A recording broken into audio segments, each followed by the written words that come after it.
All right, who's next, Patricia? Who we got? We got Jodi. Hey, where are you? Because you have a beautiful like vista behind you. There's like mountains. I live in Buena Vista, Colorado, and I'm in the middle. Man. I'm in the Arkansas River Valley. So behind me, you see the sleeping Indians, and on the other side of the apartment are the Rocky Mountains. Denver is my like favorite place or Colorado is my favorite.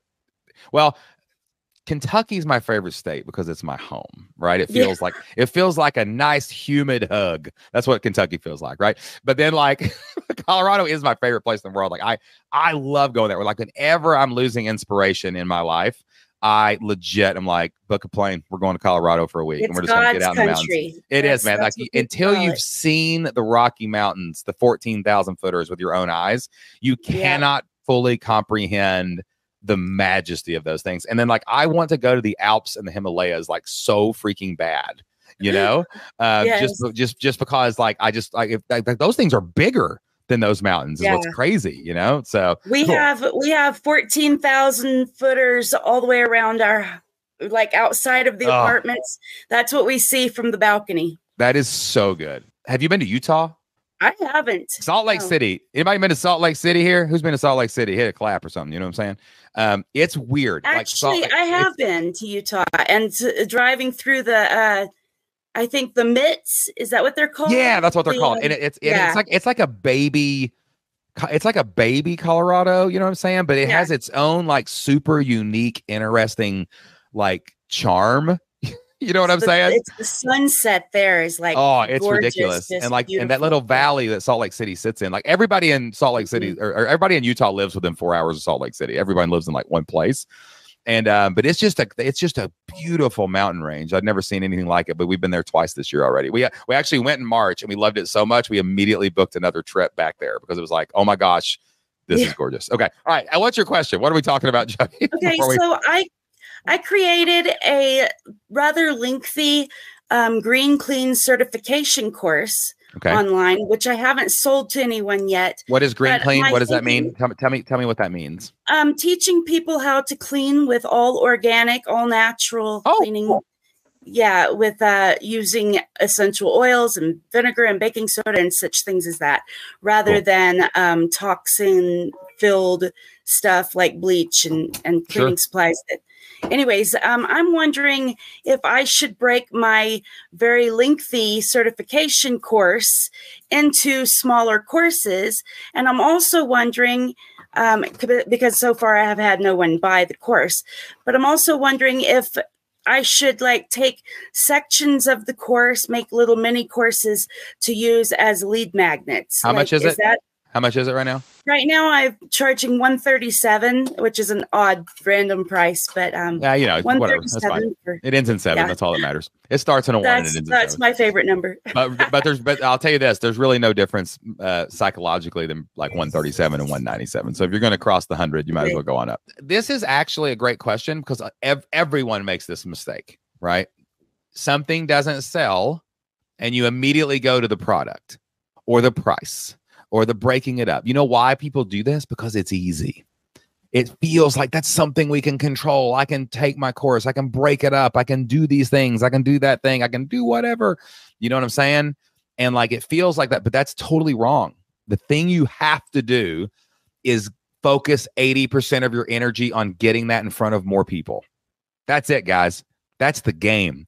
We build the product as fast as possible. We get it to market and we show it to 1,000 people as fast as possible. Now, there's a million different strategies. We got to create content. We got to do that thing. Maybe an avatar issue. I'd actually toy with an avatar before I would toy with a product offer.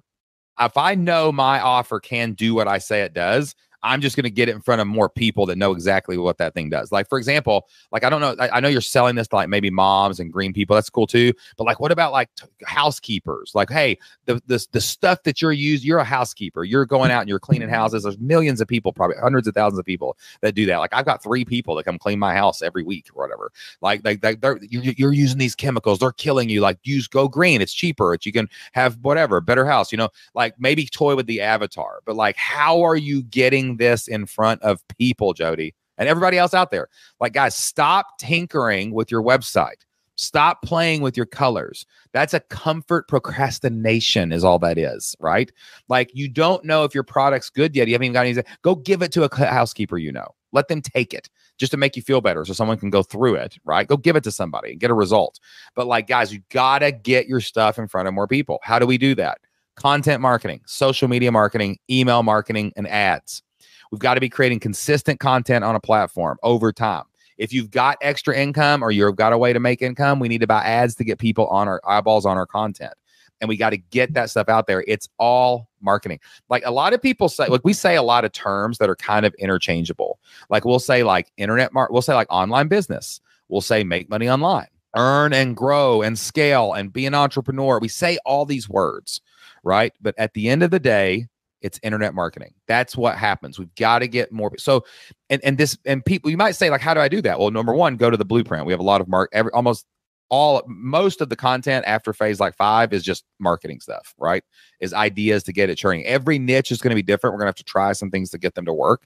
But normally, guys, we default to this comfort of things we control because we're avoiding the uncomfortable, the challenges of how do I get more people to know about this product, right? So what I would say for you specifically, Jodi, is I would say specifically for you that you should go and sit down and say, I'm not going to do anything for the next like 3 hours except think about how I can get more people to know this product.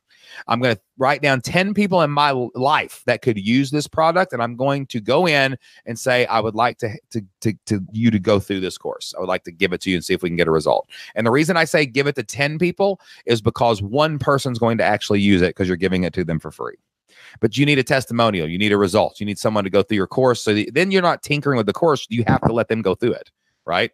And then you've got to think of ways to do it. Maybe start a Facebook group that's called, Green Clean and all that good stuff. Maybe it's start a YouTube channel where it's like how to clean your house green. Maybe housekeepers. I love targeting people with business. Like if you're a housekeeper and you're cleaning every day and you're trying to grow your business, like, and you don't want to die from Windex poisoning, right? So like, this is like My Big Fat Greek Wedding. Remember when they sprayed Windex on everything? Like, y'all remember that movie? Who remembers that movie? Give me some love. Show me the party hat. Give me a party hat. You know what I'm saying? If you remember My Big Fat Greek Wedding, remember the old guy? He would spray Windex on all the cuts and everything. That's what I'm talking about. I've seen some people seen that movie. I got 33 little things there. All right. That's what I'm talking about. Spray some Windex on it. It'll heal it up right quick. But like, you got to figure out ways to get your product in front of more people, guys. You can't give up on your product or change your product every 5 minutes, right? Like, it is what it is. Go find more people to know about it, right? When 1,000 people have actually seen your offer, change your product. All right. You got 400 to 500 is statistically significant. 1,000, if 1,000 people see it and one person buys it, I want to sell 100. I'm trying to get 100,000 people to see it. That's it. That's the game. It's all numbers. Okay. So given to those people, two ever logged in. That's exactly what Jodi said. I've given it to 12 people and 2 ever logged in. My math was right, y'all. It's like I've done this before, right? Okay, so that's cool. But that just gives you a little sample there to like figure out how. Basically, I'm trying to get that off your shelf. Like, don't think about it. Like, go over there. How do you get more people who are using these chemicals to do it, right? If I were you and you were doing this kind of business, because this kind of falls into what I would call a Jason Guyman business. He's the kind of person who he has a business. He's a member of the community who teaches pressure washers how to be pressure washers. So you're trying to teach people cleaning house how to use green chemicals. You're trying to teach housekeepers and house cleaners how to do that. You could even talk a little bit about business there, but like go create content. TikTok. This might be a good thing on TikTok, right? Because you can do little quick things like I'm spraying this stuff instead of Windex, in like some 1-minute video. So this might be a TikTok thing, right? Like do a lot of content about this stuff to get people on it. Target people who love vegan stuff and healthy stuff and green stuff. And then when you create a content base, you start getting some people following you, have a little funnel that goes, hey, if you like this video, you should sign up for my email list. Then when they get them on their email list, say, hey, you should come and check out my thing where I'm going to teach you how to use this and your family's not going to die. Also, this is a fear-based business. You have to don't highlight on all the goodies. Right? Like if I'm marketing this product, it's, hey, the chemicals you're using are killing you, your family, and your pets. I'm going hard in the paint on this one, right? Like I will show you how not to die. Like if you're going after the home goods, the mom market, like that's what you're going after, right? That scare them to death because that's true. Like you really have a fear of this. Like you're like, I want you to be healthy. I want you to not use these chemicals. So be honest. Be like, those chemicals are straight killing you. That's even more so if you're going after like the home-based housekeeper market, because they're cleaning daily with this stuff, right? They've got the ammonia and I don't know if ammonia is bad. They got ammonia and Clorox and bleach and all this stuff every day. Like, you got to go hard on the fear, right? That's your content. Like, did you know that Windex is killing your parakeet? You need to get that parakeet and make it healthy. If you have a pet parakeet, you're killing it with Windex, right? Like, you got to like do something like that on, you can be humorous about it too. See how it's kind of humorous, but also it's kind of like, do you have a pet bird? Who has a pet bird? Somebody does, right? Anybody got a pet bird here on the chat right now? I don't know. But like that, you got to go, you can go funny and go fear at the same time. And get people to take like massive action on it. So stop messing with all of your tools and website and product, guys. The only game is to get more people to see your stuff.